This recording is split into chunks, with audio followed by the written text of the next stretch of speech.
Le 12 janvier 2002, à Tertry, dans les Hauts-de-France, le corps à moitié dénudé d'une jeune femme est retrouvé dans une décharge.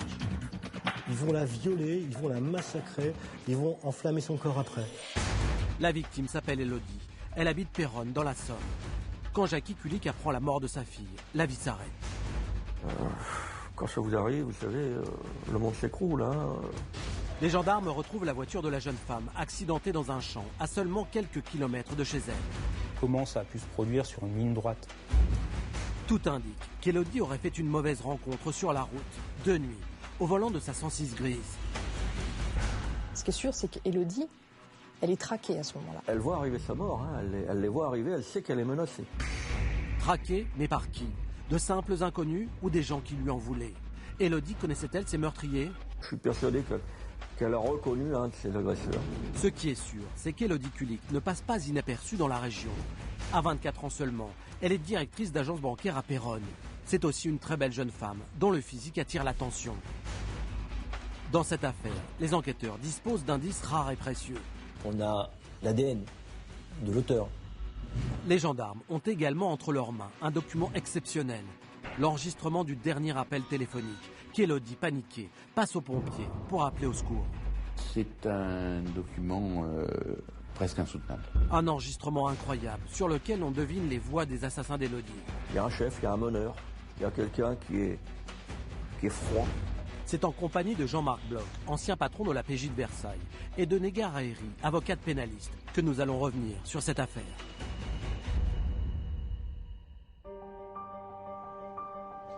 Il y a 7 ans, nous avions consacré un numéro de non élucidé au meurtre d'Elodie Kulik. Une affaire qui nous avait alors profondément marqués. En janvier 2002, le corps de cette jeune femme de 24 ans avait été retrouvé dans une décharge agricole à Tertry, dans la Somme. Étranglée, violée, puis brûlée, Elodie Kulik avait été la victime d'un crime d'une extrême sauvagerie. Pendant 10 ans, son meurtre est resté non élucidé. Mais 3 mois après la diffusion de notre émission, Coup de théâtre, les gendarmes de la section de recherche d'Amiens identifient enfin le violeur d'Elodie Kulik. Et 1 an plus tard, un autre homme suspecté d'avoir participé au crime est mis en examen. Je vous propose de revivre toutes les étapes de cette enquête exceptionnelle avant d'en découvrir les derniers rebondissements qui permettent légitimement d'espérer enfin une élucidation. Dans la nuit du 10 au 11 janvier 2002, une voiture accidentée est retrouvée en rase campagne, à quelques kilomètres de Péronne, une petite ville de la Somme. Personne à bord. Rapidement, les gendarmes sont sur place. Grâce à la plaque d'immatriculation, ils établissent que le véhicule est celui d'une jeune femme, Elodie Kulik. Vérification faite auprès de son domicile, personne ne répond. Sur son portable, personne ne répond. Donc là, on se trouve devant une situation où on a un accident, une personne disparue et des gens qui sont inquiets. Parce que bon, c'est pas un comportement habituel. L'angoisse gagne l'entourage de la jeune femme. Que lui est-il arrivé? Et surtout, où est-elle? On retrouve dans le véhicule d'Elodie, on retrouve son sac, on retrouve ses clés. On se dit, vraisemblablement, c'est vrai, il peut s'agir d'un accident. On pense pas au crime, sur le coup. On n'a pas pensé à cette chose-là, bien évidemment. Sa famille était là, son frère, sa mère, son père, tout le monde était là et tout le monde cherchait à avoir des réponses. Donc il y avait des coups de fil réguliers entre les gendarmes de Péronne et la famille. Chez les gendarmes, au fil des heures et au gré des premières recherches qui s'avèrent vaines, l'optimisme n'est plus du tout de mise. Rapidement, on bascule sur une disparition inquiétante, voire peut-être plus, peut-être un enlèvement. C'est déjà une hypothèse qui nous trotte dans la tête. Il y a quelque chose qui s'est passé, c'est pas normal. Le samedi 12 janvier 2002, la photo d'Elodie est à la une du Courrier Picard, le journal régional. Un avis de recherche est lancé. Vers 10h45, Éric Retourné, un agriculteur, vient comme tous les samedis déposer son fumier à la Tombelle, une décharge agricole connue des paysans du coin. Ils viennent ici brûler leurs déchets, à l'écart de la petite commune de Tertry.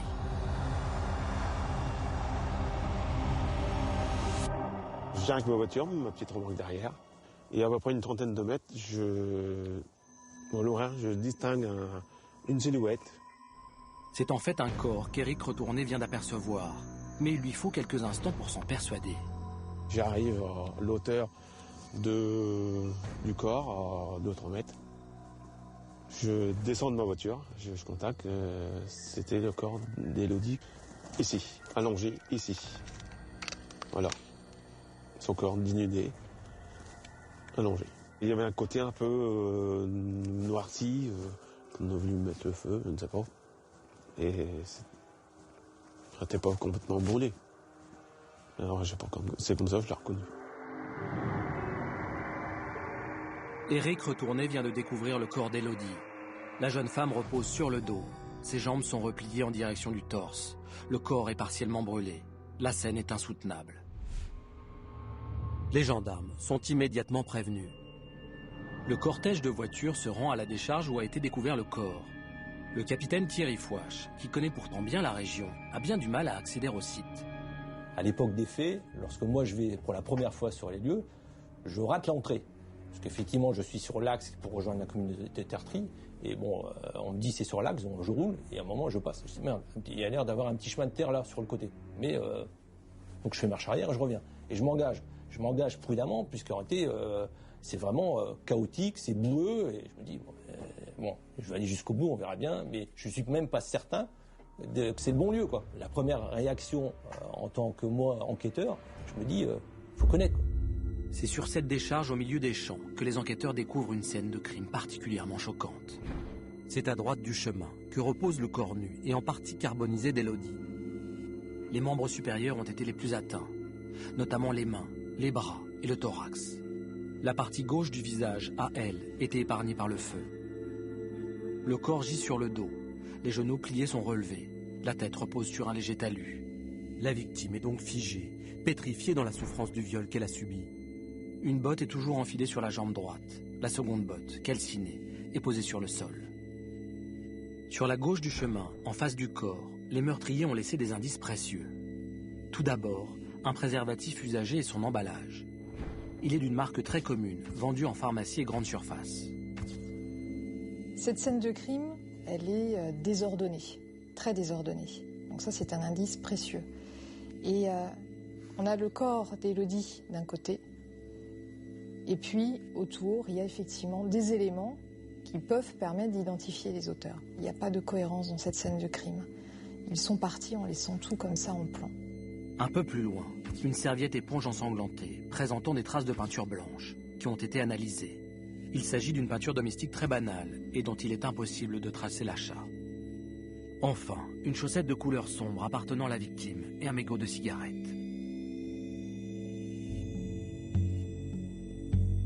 L'autopsie du corps est rendue difficile par la carbonisation. Elle permet néanmoins de confirmer le viol, car du sperme a été retrouvé dans la cavité vaginale. On détermine que les tueurs ont utilisé de l'essence pour mettre le feu au cadavre.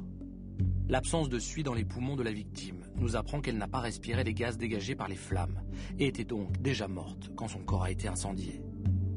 La jeune femme a été étouffée. Pas de traces de corde sur son cou. Elle aurait donc été étranglée à main nue. Malgré les mises en garde des psychologues, Jackie et son épouse Rosemary décident d'aller voir le corps de leur fille à la morgue. On est allé voir Élodie. On est allé la voir, on voulait la voir, même, je vous dis, même à moitié carbonisée. C'était notre fille, hein. Elle était toujours belle. Ouais. Et ça, c'est une image qu'on ne peut pas oublier, vous savez.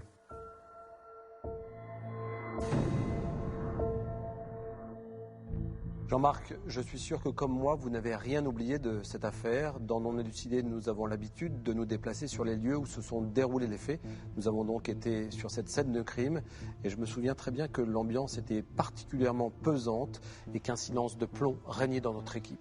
Ouais, ce tournage a probablement été un des plus difficiles que nous ayons connus.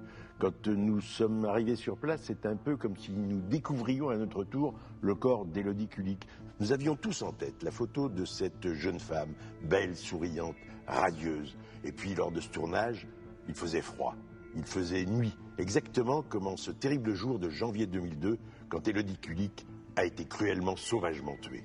Il y a autre chose qui nous a profondément marqué en préparant cette émission, c'est le destin tragique du père d'Élodie, Jackie Kulik. Oui, cet homme a une vie marquée par les drames. non seulement il a perdu Élodie Kulik dans les conditions que l'on connaît, mais en plus, il avait déjà perdu 2 enfants dans un accident de la route, des enfants âgés de 5 et 6 ans. Jackie Kulik, c'est un homme qui, malgré les terribles drames qui l'ont frappé, a toujours fait preuve de courage et d'une dignité exemplaire. À chaque fois que nous traitons un numéro de non-élucidé, nous avons bien sûr envie que l'affaire soit résolue. Mais dans le cas du meurtre d'Élodie, je crois que plus que jamais, nous souhaitions que cette affaire aboutisse. Revenons aux faits, Jean-Marc. La décharge de Tertry est un ancien tarmac de la Première Guerre mondiale où les agriculteurs viennent brûler leurs déchets. C'est un endroit isolé au milieu des champs, loin des habitations, battu par les vents et surtout un endroit difficile d'accès. Et je me souviens très bien que pour vous, il n'y avait aucun doute, le ou les tueurs connaissaient cet endroit. Oui, forcément, il est impossible d'arriver sur cette décharge par hasard. Le ou les tueurs, en venant à cet endroit, savaient qu'ils seraient à l'abri des regards. Ils savaient qu'Élodie n'avait aucune chance d'être entendue ou secourue. Ça signifie forcément qu'ils sont de la région. Autre indication sur le ou les auteurs du meurtre, ils ont laissé des traces génétiques sur la scène de crime. On a retrouvé du sperme et un préservatif usagé dont on a extrait un ADN masculin unique. Malheureusement, il n'appartenait à aucune personne déjà condamnée. Et ce qui vous a le plus surpris, Jean-Marc, c'est l'aspect paradoxal de cette scène de crime. Oui, ce qui est très étonnant, c'est que d'un côté, les auteurs cherchent à effacer toute trace de leur passage en brûlant le corps d'Élodie, et d'un autre côté, ils laissent sur place un préservatif usagé et du sperme. Tout ça n'est pas logique et traduit une forme d'improvisation, d'affolement même. En tout cas, les gendarmes pourront désormais comparer cet ADN avec celui d'éventuels suspects. Mais avant cela, ils vont devoir répondre à de nombreuses questions. Que faisait Élodie Kulik le soir du meurtre? Pourquoi sa voiture a-t-elle quitté la route? À quel moment a commencé l'agression? Les enquêteurs vont maintenant établir avec précision l'emploi du temps de la victime le jour du meurtre. Ce jour-là, comme tous les matins, Élodie quitte son domicile de la rue des Bouchers à Péronne pour se rendre à son travail. Il lui suffit de 3 ou 4 minutes à pied pour rejoindre dans le centre-ville l'agence locale de la Banque de Picardie, aujourd'hui fermée. Malgré son jeune âge, Élodie Kulik en est depuis 6 mois la directrice. Comme à son habitude, la jeune femme est élégante. Élodie, qui est une très belle femme, est habillée avec un grand manteau, une mini-jupe, des collants noirs, des bottes. On sait qu'elle est très belle. Vers midi, Élodie déjeune ici à la Picardière avec 2 de ses collègues. Selon la patronne de l'établissement, des hommes font en aparté des remarques déplacées en voyant la jeune femme. Retour à la banque. L'après-midi se déroule normalement. La clientèle défile comme à son habitude. Élodie enchaîne ses rendez-vous, sans problème particulier, sans le moindre incident.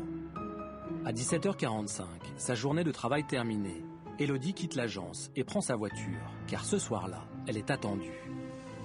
Elle a un rendez-vous le soir avec un ami, elle part tranquillement pour dîner avec lui dans un restaurant à Saint-Quentin qui est à une trentaine de kilomètres de Péronne. C'est une journée classique qui doit se terminer par un repas entre amis.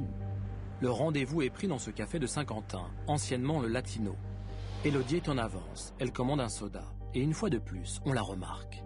On se souvient par exemple que quand elle va aller boire un pot dans cette espèce de bar à tapas qu'il y a à Saint-Quentin, les garçons de l'époque vont se battre pour aller la servir. Parce qu'elle est quand même très jolie. Donc ils vont se battre. C'est moi qui vais aller porter la commande de la dame, etc. Donc il va y avoir ça. Donc on sait qu'elle attire les regards. Mais rien de bien méchant.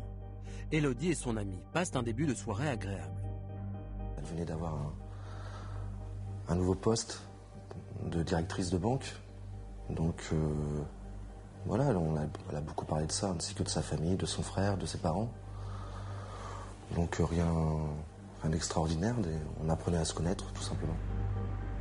Les 2 amis quittent le bar Le Latino et se dirigent en voiture vers la place du 8 octobre pour trouver un restaurant. Ils décident de manger chinois au pavillon de Shanghai. La soirée s'est très bien passée.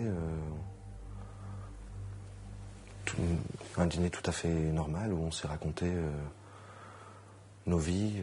Quand je me remémore tout ça, en fait, j'ai vraiment rien qui m'indique qu'on ait pu être suivi. Il n'y a rien qui m'indiquait qu'elle pouvait être inquiète ou soucieuse de quoi que ce soit. Au contraire, elle était tout à fait, comme d'habitude, enthousiaste, heureuse, souriante. Donc rien qui était noté par rapport à d'habitude. Les serveurs du restaurant, interrogés par les enquêteurs, ne remarquent rien d'anormal. Pas d'incident avec les clients présents dans la salle, ni entre les 2 amis. On a prolongé un petit peu la soirée chez moi à discuter, à écouter de la musique. Et en fait, peu avant minuit, elle est partie. Elle travaillait le lendemain. Voilà, en me proposant de venir la prochaine fois sur Péronne pour notre prochaine rencontre. Élodie quitte le domicile d'Hervé.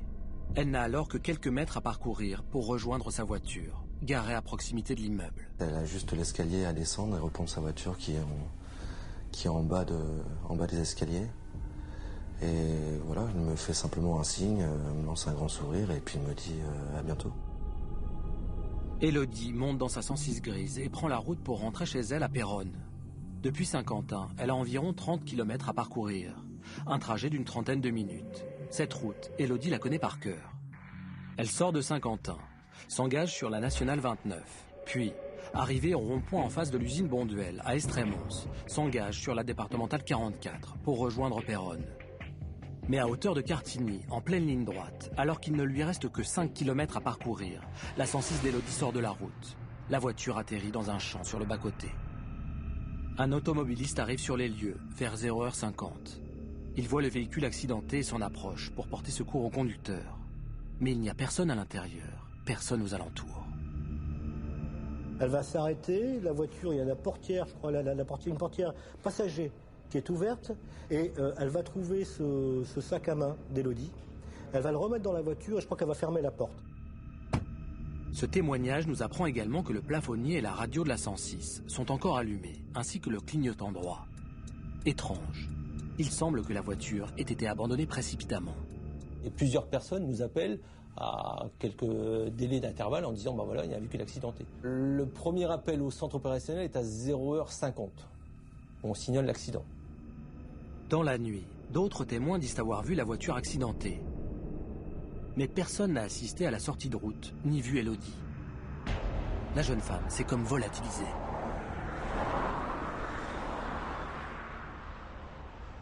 Comment ça a pu se produire sur une ligne droite? Élodie, elle conduisait très bien sa voiture. Comment un accident a pu arriver sur une ligne droite, en pleine campagne? C'est pas un axe qui présente particulièrement une dangerosité. Quand bien même il y aurait du brouillard, quand bien même il y aurait du verglas, il suffit donc effectivement de réduire la vitesse pour conserver un temps de réaction et un temps de manœuvre nécessaire. Un autre élément doit aussi être pris en compte. Tous les proches d'Élodie sont unanimes. C'est pas quelqu'un qui prenait des risques, c'est pas quelqu'un qui roulait comme une malade, c'est quelqu'un qui, plutôt quand nous on avait tendance à accélérer, nous disait ralentis un peu là. Une conductrice prudente, une route peu dangereuse malgré des conditions météo difficiles. Et pourtant, la 106 grise est bel et bien sortie de la route, à hauteur de la commune de Cartigny, au lieu dit du Bois-le-Biat. Grâce aux éléments techniques que nous avons recueillis au cours de notre enquête, Philippe Touzé reconstitue le scénario de l'accident. Le véhicule a pénétré de façon assez franche, avec un angle qui est à peu près de l'ordre de 25 degrés dans l'accotement. Donc il était déjà en phase de glissade. Il a ensuite donc basculé dans le fossé. Il a tapé la roue avant gauche. Ça a fait basculer le véhicule qui s'est retourné et ensuite a fini en glissant donc le long de la route, dans le champ, dans une position inversée, puisque c'est consécutif au retournement. À partir de ce scénario, et en analysant les points d'impact, les zones de choc, l'expert peut évaluer la vitesse du véhicule au moment de l'accident. L'étude accidentologique est toujours assez longue et complexe, mais là, effectivement, compte tenu de ces éléments-là, je ne peux pas vous détailler cette étude-là, mais la vitesse du véhicule était probablement de l'ordre de 50 km/h. Philippe Touzé nous a aussi indiqué que l'accident d'Élodie, aussi impressionnant soit-il, ne lui a vraisemblablement pas occasionné de blessures graves. On n'a d'ailleurs pas retrouvé de sang dans l'habitacle du véhicule. Nous savons désormais avec précision comment s'est déroulé l'accident, mais nombre de questions restent en suspens. Est-ce qu'une voiture lui a fait une queue de poisson? Est-ce qu'une voiture l'a collée? Est-ce qu'une voiture a freiné brusquement devant elle? Pas de traces de choc avec une voiture tiers, pas de résidus de peinture. Aucune certitude sur les causes de cet accident. Reste alors aux proches d'imaginer tous les scénarios possibles. Je pense qu'on l'a prise en chasse et qu'on l'a forcée à quitter la route. Elle a paniqué, on a dû presque la pousser, la doubler et puis le coup de volant fatal. Cette route-là est pour moi très propice à un guet-apens. À mon avis, c'est que l'accident a été provoqué. Ça a toujours été mon humble avis, c'est que ça a été provoqué. Ce qui est certain, c'est qu'on a quand même du mal à penser qu'Élodie a eu cet accident dans le champ toute seule et sans raison. On a du mal à penser, on a du mal à croire ça. Comme moi j'ai du mal à croire ça, j'ai beaucoup plus de tendance à penser que l'accident d'Élodie a été provoqué par quelqu'un. Très vite, les gendarmes recueillent plusieurs témoignages de femmes qui racontent avoir été pourchassées sur la même route la nuit. Elles précisent même que leurs poursuivants cherchaient à leur faire perdre le contrôle de leur véhicule. Est-il possible qu'Élodie soit tombée sur ses chauffards? En tout cas, la jeune femme a appelé à l'aide. Ce 11 janvier 2002, à minuit 20 très précisément, Élodie téléphone aux pompiers. Son appel, qui dure 26 secondes, est enregistré. 26 secondes si terrifiantes que tous ceux qui les ont entendus n'ont jamais pu les oublier.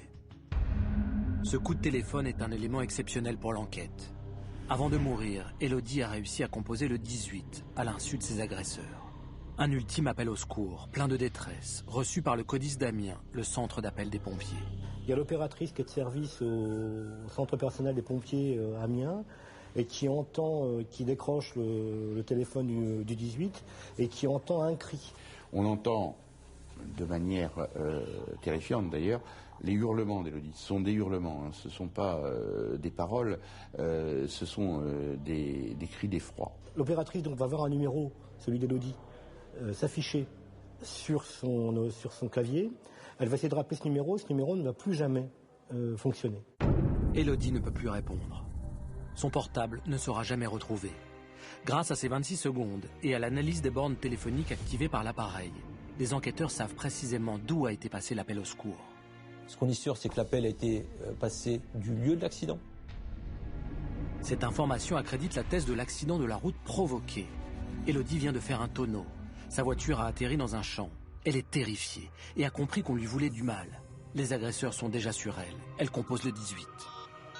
C'est un document unique et c'est un document presque insoutenable. J'ai pas eu l'occasion d'entendre dans les éléments techniques d'une enquête quelque chose qui se rapproche de près ou de loin de cela. Ce document unique, les gendarmes s'empressent de le faire expertiser. Ils espèrent faire parler la bande, trouver des indices qui leur permettraient de remonter jusqu'au tueur. 3 acousticiens ont analysé l'enregistrement. Les experts s'attellent alors au nettoyage de la bande. On va enlever tous les bruits parasites, les polluants sonores, qui vont masquer l'intelligibilité de la voix ou qui vont masquer des indices sonores. En amont, on a l'analyse, c'est-à-dire qu'avant de commencer à détourer les sons qui sont polluants, qui nous embêtent, on va visualiser sous forme de spectrographie, de sonogramme, où là, on va voir se détacher tel ou tel élément sonore qu'on voudra soit bonifier, optimiser, pour de l'exploitation, soit atténuer pour pouvoir avoir la possibilité de faire ressortir d'autres sons. Ce travail d'orfèvre accompli, l'enregistrement peut commencer à fournir des éléments précieux. On espère qu'il va enfin livrer des informations qui vont faire avancer l'enquête.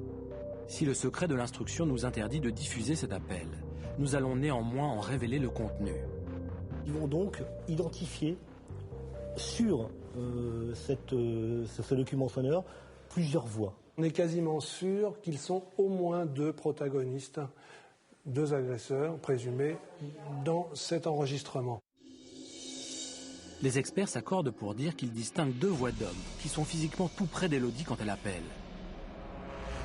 Un autre élément va particulièrement intéresser les enquêteurs.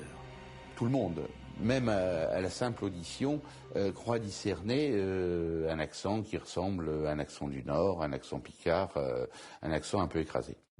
Ce détail important renforce l'hypothèse que les assassins sont des gens du coin. Les 2 hommes dialoguent. On entendrait le mot batterie, comme si les agresseurs discutaient du meilleur moyen de neutraliser le portable d'Élodie. D'ailleurs, quelques secondes plus tard, on entend un scratch qui met fin à l'appel. Un scratch identique à celui d'un arrachage de batterie. Tout au long de la bande, on entend ses cris et ses pleurs. Élodie prononce aussi des paroles. Des experts l'entendent distinctement dire « au secours ».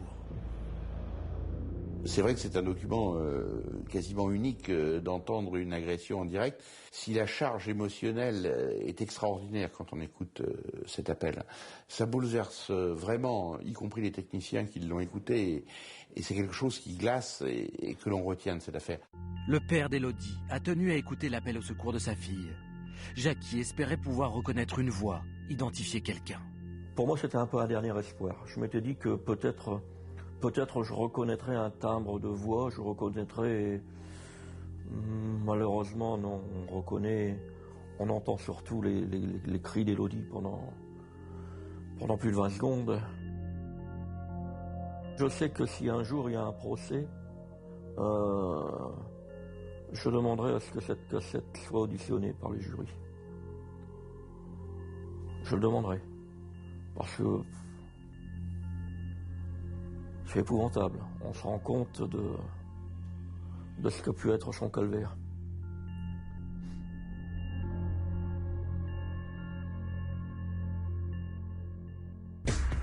L'agression d'Élodie s'est inscrite dans la durée.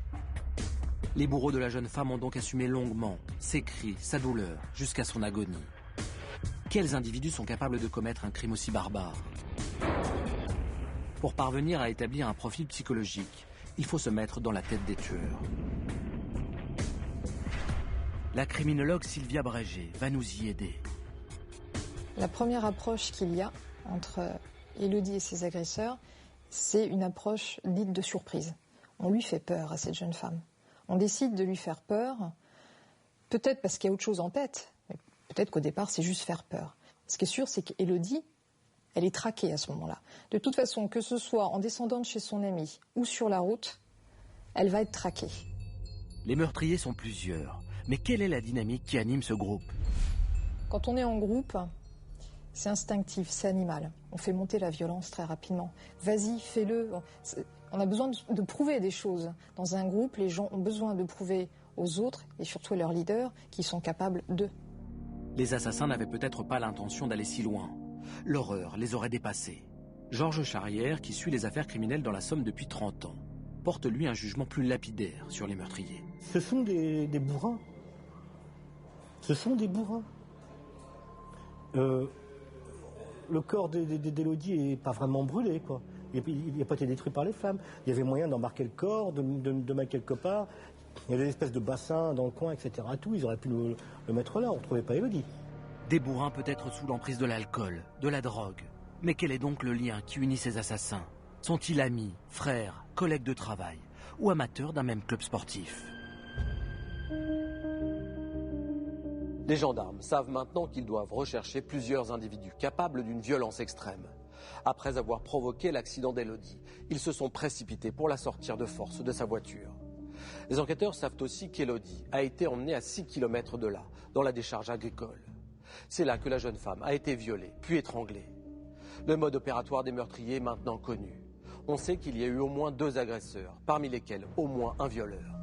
En revanche, on ignore si Élodie les connaissait. Pour tenter de le savoir, les gendarmes vont maintenant se pencher sur la vie de la victime. Élodie Kulik a grandi dans la Somme, une région qu'elle aime et dans laquelle elle a toute sa famille, ses repères, ses amis. C'est une jeune femme de 24 ans, ambitieuse et volontaire. Elle aimait organiser. Elle avait un don pour organiser les choses. Elle avait toujours cet esprit de décision, aussi bien dans le travail que dans sa vie amoureuse. Ouais. Élodie est une jeune femme qui sait ce qu'il veut et qui ne se laisse pas non plus marcher sur les pieds. Ça, c'est clair. C'est une maîtresse femme, Élodie, ça, c'est évident. Élodie, c'est vrai qu'elle s'en sortait tout le temps. Elle arrivait tout le temps à tout faire. Et moi, j'étais un petit peu... c'était mon modèle, en fait.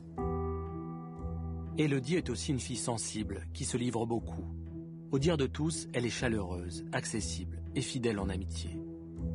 Je garde d'Élodie l'image de quelqu'un avec un certain rayonnement, vraiment une aura, un sourire. C'était une grande sœur. On avait le même âge, mais c'était une grande sœur parce qu'elle montrait toujours le chemin. Elle ne jugeait pas les gens. Elle réconfortait s'il y avait besoin, elle ne jugeait jamais.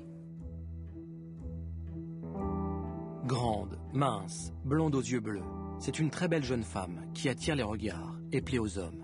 Péronne est une petite ville. Élodie, oui, est une femme qu'on remarque. On ne peut pas passer à côté, on ne peut pas la croiser sans la voir parce qu'elle est toujours, déjà, elle est belle naturellement, elle est toujours élégante, elle aime se mettre en valeur. Élodie avait toute sa maman. Elle sourit avec le temps, comme sa mère.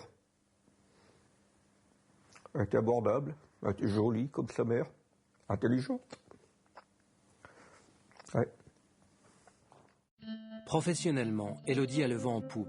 En juillet 2001, elle décroche un poste prestigieux pour son âge. Elle devient directrice d'agence bancaire. J'ai été le premier étonné lorsqu'elle m'a appris qu'elle était prise à la banque, qu'elle était nommée directrice d'agence. Bien évidemment, on était fiers, on était contents pour elle, hein, on était très très fiers. Elle était la plus jeune directrice de banque en France, à l'époque.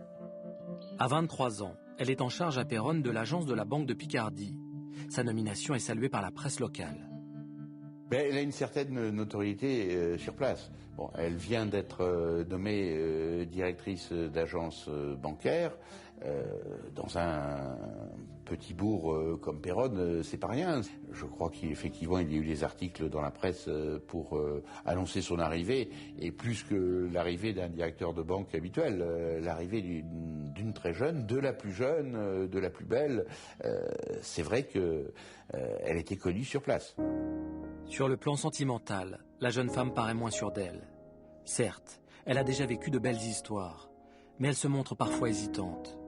Élodie a encore le temps pour rencontrer l'homme de sa vie, se poser et fonder une famille. Au moment de son décès, les rapports se sont un peu distendus avec Gaël, son dernier petit ami. Il habite à Paris. Élodie, elle, est à Péronne, ce qui ne simplifie pas les choses. On était un peu pas en stand-by, mais on se cherchait un peu en fait. Ça fait toujours énormément de mal de devoir quitter quelqu'un sans pour autant lui avoir tout dit. On avait beau rester peut-être 6 mois sans se voir, quand on se voyait, c'était comme si on s'était quitté la veille, quoi. Elle s'est débrouillée pour venir au baptême de mon fils, parce que pour elle, c'était une évidence, il fallait qu'elle soit là, voilà. Elle savait qu'elle devait être marraine de mon deuxième. Bon, voilà, on avait des liens, on s'était promis des choses quand on est enfant, et on les aurait tenues.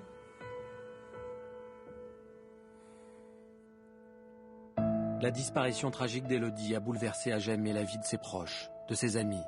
Pour les parents d'Élodie, c'est une douleur insondable de plus, dans une vie déjà marquée par le drame et l'injustice. J'ai perdu 2 enfants, j'ai perdu une fille qui avait 6 ans à l'époque, et un garçon qui avait 5 ans, Karine et Laurent. Et en 76, un lendemain de Noël, et j'ai dérapé sur une plaque de verglas. L'accident a fait que mes 2 enfants ont été tués sur le coup.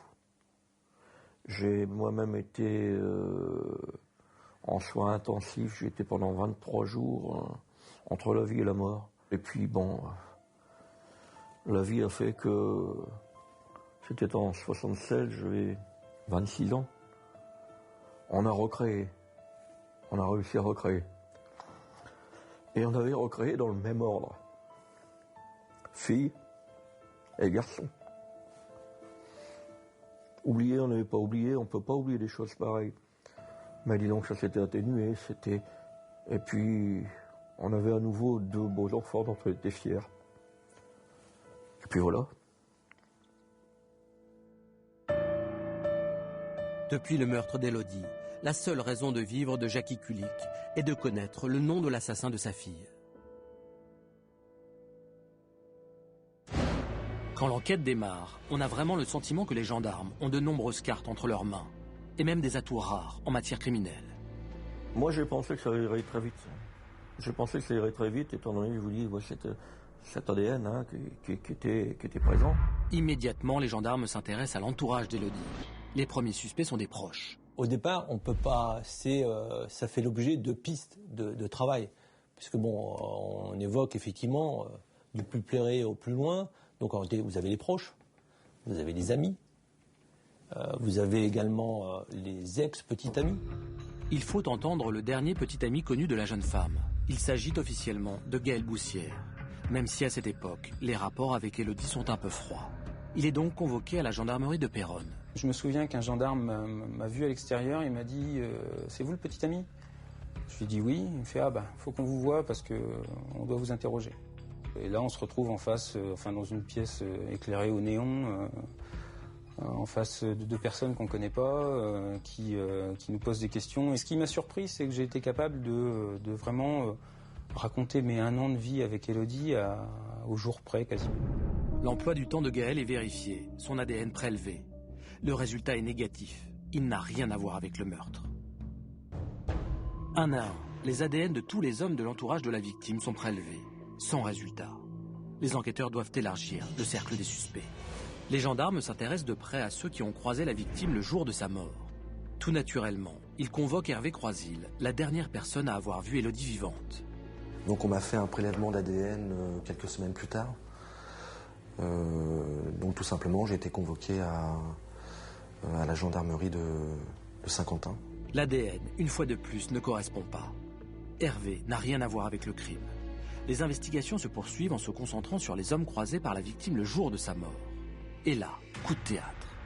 Il y avait, dans les premières heures de l'enquête, un suspect que l'on a retrouvé rôder autour du restaurant, qui a dû faire la même route qu'Élodie, qui a un passé judiciaire. Dans une enquête type, ça aurait fait un profil de suspect tout à fait acceptable, ce qu'il a été. Un délinquant sexuel, déjà condamné, qui rôde autour du restaurant chinois où Élodie a dîné. Un homme qui aurait pu la repérer, attendre qu'elle sorte de chez son ami Hervé. Le suspect est très intéressant.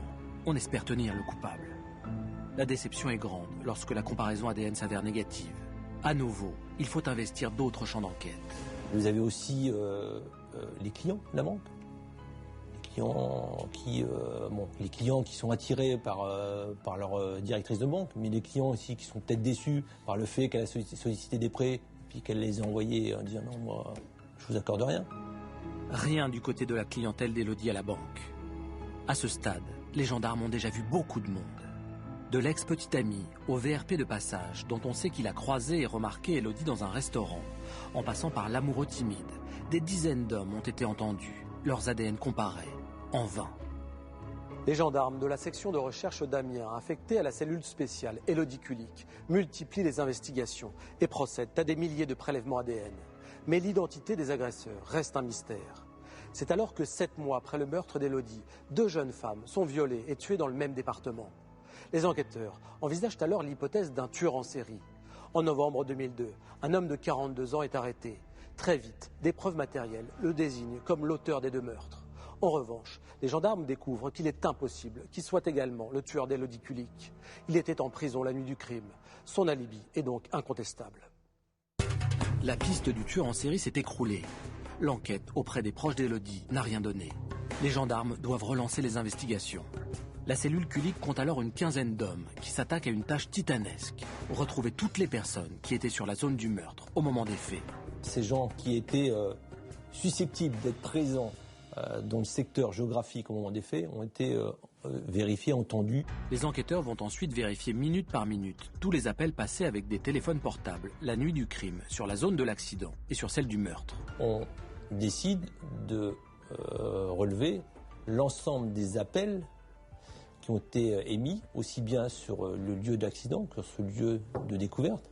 Et ça, c'est plus de 14 000 appels la nuit des faits. Après, il faut les exploiter.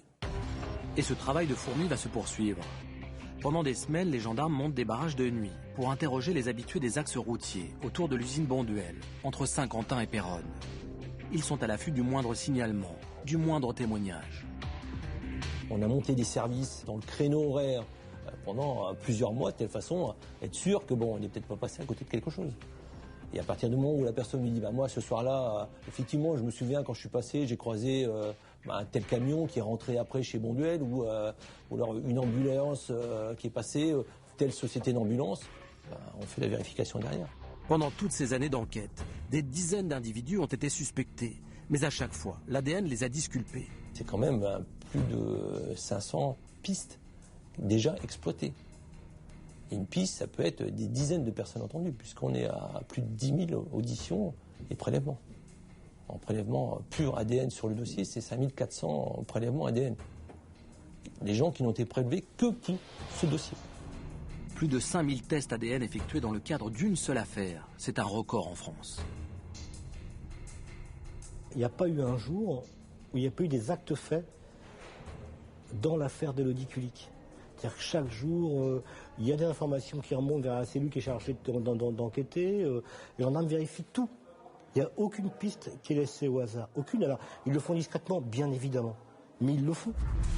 En octobre 2011, nous terminions notre émission en insistant sur la détermination des enquêteurs et sur leur volonté inébranlable, malgré le temps qui passe, d'élucider le meurtre d'Élodie Kulik.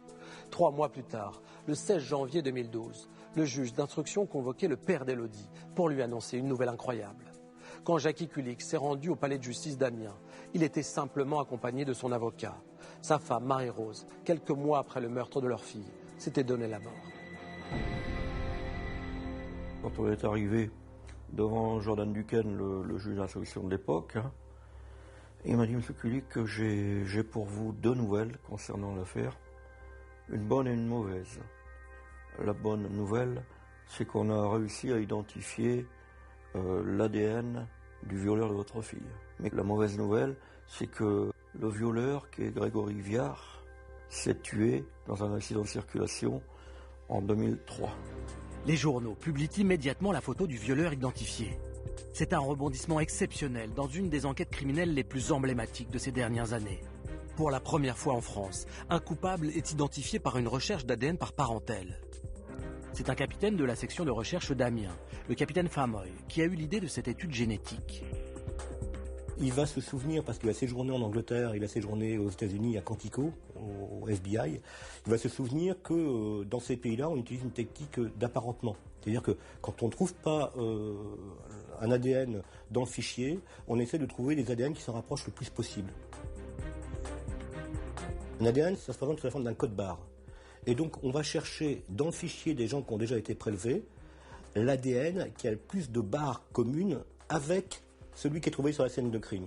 Ce travail de rapprochement est long et rébarbatif. Jusqu'au jour où les experts font une découverte capitale. À un moment donné, ils vont tomber sur quelqu'un qui est incarcéré suite à une condamnation dans une affaire d'agression sexuelle. Et ce quelqu'un habite dans un petit village de l'Aisne qui se trouve pas loin de l'endroit où Élodie a été agressée, violée et tuée. Les généticiens pensent alors avoir trouvé le père du violeur. Ils apprennent que le fils de cet individu, un certain Grégory Viard, est décédé depuis novembre 2003. Une exhumation du cadavre du jeune homme permettra de relever son ADN. Et les analyses confirmeront sans aucun doute possible sa culpabilité. Son ADN est identique à celui retrouvé dans le préservatif et dans le corps d'Élodie. C'est une chance incroyable parce que si le père de Grégory Viard avait été un honnête homme, non fiché, on n'avait plus rien. On n'avait plus rien. Mais Grégory Viard est décédé près d'1 an et demi après le meurtre, dans un accident de la circulation. Il ne pourra donc jamais répondre aux questions des gendarmes. C'est en allant sur sa tombe que le journaliste Georges Charrière a espéré trouver quelques réponses sur sa personnalité. Je suis allé au cimetière un dimanche matin, il n'y avait personne. Et ce qui m'avait tout de suite étonné, c'est le nombre impressionnant de plaques qu'il y avait sur la tombe. La tombe était recouverte de plaques. Et il y en avait plusieurs qui faisaient référence aux pratiques de sport mécanique. Le jeune plombier était sportif et très aimé de ses proches. Une véritable injure pour Jackie Kulik. Je suis allé sur la tombe de Grégory Viard. Le lendemain, j'ai contacté une journaliste en lui demandant d'intervenir quand même auprès de la famille Viard, de manière à avoir au moins la pudeur de retirer de cette tombe des plaques sur lesquelles il était écrit toi qui étais la gentillesse même, toi qui étais l'amour. J'ai trouvé que c'était vraiment des plaques mal placées. Mais ça n'a pas été fait, ça n'a pas été suivi des faits. Jean-Marc, il aura fallu attendre 10 longues années pour connaître le nom du violeur d'Élodie Kulik.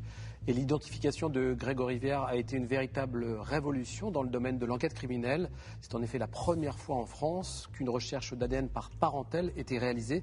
Sans cette innovation, on n'aurait sans doute jamais pu incriminer Grégory Viard. Oui, l'initiative du capitaine Famoy est remarquable. En arrivant à la section de recherche d'Amiens, il applique des méthodes et techniques qu'il a acquises dans d'autres services, dans des services précédents. Et comme le disent les anglo-saxons, et je le pense également, pour résoudre certaines affaires, il faut savoir réfléchir en dehors de la boîte, c'est-à-dire sortir des sentiers battus, appliquer des méthodes nouvelles. C'est vrai que quand on reste trop longtemps dans un même service, quand on reste trop longtemps sur une même affaire, on perd cet état d'esprit, on devient le gardien du temple. Grégory Viard est mort dans un accident de voiture 1 an et demi après le meurtre d'Élodie Kulik. Il n'avait alors que 23 ans. Il était connu pour être un jeune homme violent, mais son casier judiciaire était vierge, contrairement à celui de son père, qui avait été condamné, puis fiché au FNAEG, le fichier national automatisé des empreintes génétiques. Comme l'a dit Jackie Kulik, c'est une chance incroyable que cet homme ait été fiché. Oui, mais la chance, ça ne suffit pas. La résolution d'une affaire, c'est un cocktail. Un peu de chance, beaucoup de travail. Et puis en secouant, la vérité judiciaire apparaît. Et là, cette vérité judiciaire, elle est effrayante. Grégory Viard, cet homme qui est mort avant d'avoir été poursuivi, avant d'avoir été jugé pour le viol et le meurtre d'Élodie Kulik, est le fils d'un homme qui a été lui-même condamné pour agression sexuelle. Mégare, que se passe-t-il quand un meurtrier présumé décède, comme ça a été le cas avec Grégory Viard? On dit que le décès de la personne poursuivie éteint l'action publique. Et l'action publique, Arnaud, c'est la recherche par le procureur de l'auteur de l'infraction afin de lui appliquer la loi pénale. Alors, dans notre affaire, Grégory Viard a été identifié comme étant le possible auteur du viol d'Élodie Kulik, mais étant décédé, on ne pouvait évidemment pas le poursuivre ni chercher à prononcer une quelconque peine à son encontre. Alors attention, ça ne signifie pour autant pas que toutes les poursuites vont s'achever.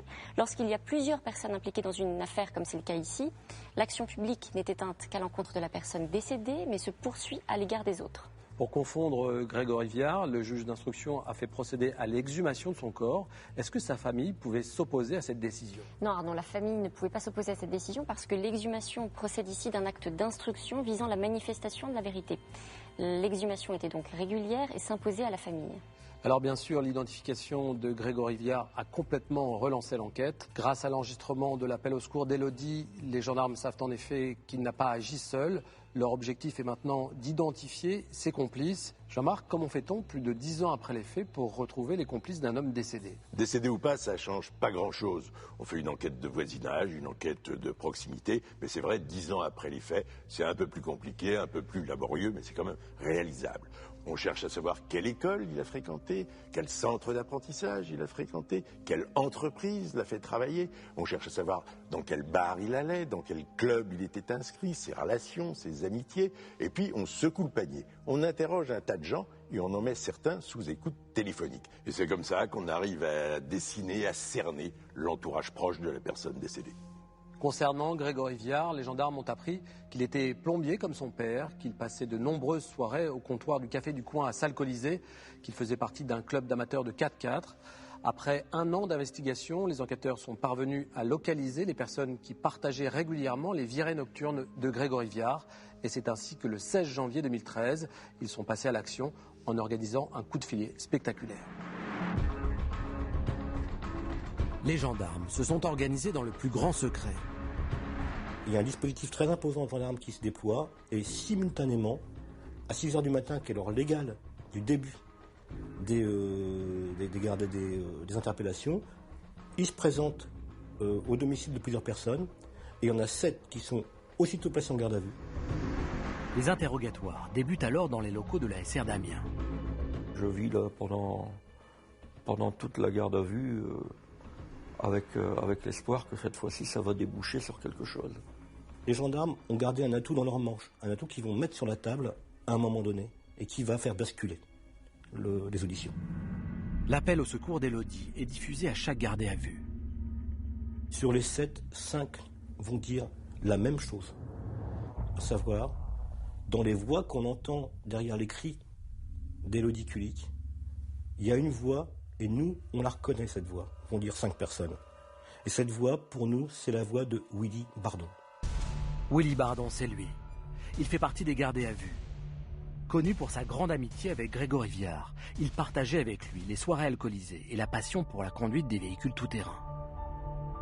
Le meilleur copain de Grégory Viard, c'est Willy Bardon. Dans les villages environnants, la population, lorsqu'elle témoigne, elle nous dit s'il était avec quelqu'un, il était avec Willy Bardon. Les gendarmes lui font écouter l'appel au secours d'Élodie. Dans un premier temps, il reconnaît, il dit « je reconnais, c'est ma voix, mais je n'étais pas là ». Ensuite, il revient sur ses aveux en disant « ouais, c'est une voix qui ressemble à la mienne, mais c'est pas moi. Je n'y étais pas ». Et finalement, il se rétracte en disant « je n'étais pas là, ce n'est pas ma voix ». Le 18 janvier 2013, à l'issue de sa garde à vue, Willy Bardon a été mis en examen pour le viol, l'enlèvement et le meurtre d'Élodie Kulik. Il a été immédiatement incarcéré à la maison d'arrêt d'Amiens. Âgé de 39 ans, cet homme est marié et a un enfant. Son casier judiciaire est vierge. Jean-Marc, qu'est-ce que vous avez pensé de ce rebondissement spectaculaire ? Je me suis dit que c'était le résultat légitime du travail acharné des gendarmes de la section de recherche d'Amiens. Ils ont effectué une enquête exemplaire, ils ont utilisé tous les moyens d'investigation modernes et surtout, ils n'ont jamais baissé les bras. Depuis sa mise en examen, Willy Bardon ne cesse de clamer son innocence. Selon ses avocats, le fait que certains croient reconnaître sa voix sur un enregistrement n'est pas une charge suffisante. Au-delà de cet enregistrement sur lequel, bien sûr, je ne me prononcerai pas, c'est à la justice de le faire, il existe quand même contre Willy Bardon des indices graves et concordants pour certains, graves ou concordants pour d'autres. Grégory Viard et Willy Bardon partageaient les mêmes passions pour les grosses voitures 4x4, ils étaient inscrits dans le même club, ils allaient dans les mêmes bars, ils passaient leurs soirées ensemble. Et puis il ne faut pas oublier que Willy Bardon s'est montré très inquiet quand les gendarmes ont commencé à enquêter sur l'environnement de Grégory Viard. En avril 2014, Willy Bardon a été remis en liberté. Assigné à résidence, il est alors contraint de porter un bracelet électronique. Concrètement, Négar, qu'est-ce que cette mesure signifie ? Lorsqu'un placement sous contrôle judiciaire est insuffisant au regard de la situation du mis en examen, mais qu'un placement en détention provisoire serait jugé comme sévère et donc injustifié, les magistrats disposent d'une mesure intermédiaire avec le bracelet électronique, grâce auquel on sait où se trouve la personne qui le porte. Avec un bracelet, on est donc libre, mais surveillé et contraint. On doit rester à une adresse préalablement indiquée au magistrat et on ne peut en sortir qu'aux horaires et pour les motifs déterminés par ces derniers, comme par exemple pour se rendre à son travail. Et la contrainte est d'ailleurs telle que, selon la loi, on ne peut pas porter un bracelet électronique plus de 2 ans. Alors pour revenir à Willy Bardon, c'est sans doute l'une des raisons pour lesquelles il a dû rendre son bracelet en avril 2016 et que les magistrats y ont substitué une mesure de contrôle judiciaire. En avril 2017, Willy Bardon a été renvoyé devant la cour d'assises de la Somme. Il a immédiatement fait appel. Les magistrats devraient rendre prochainement leur décision finale. Jackie Kulik, qui n'a jamais baissé les bras, a l'espoir qu'enfin justice soit rendue.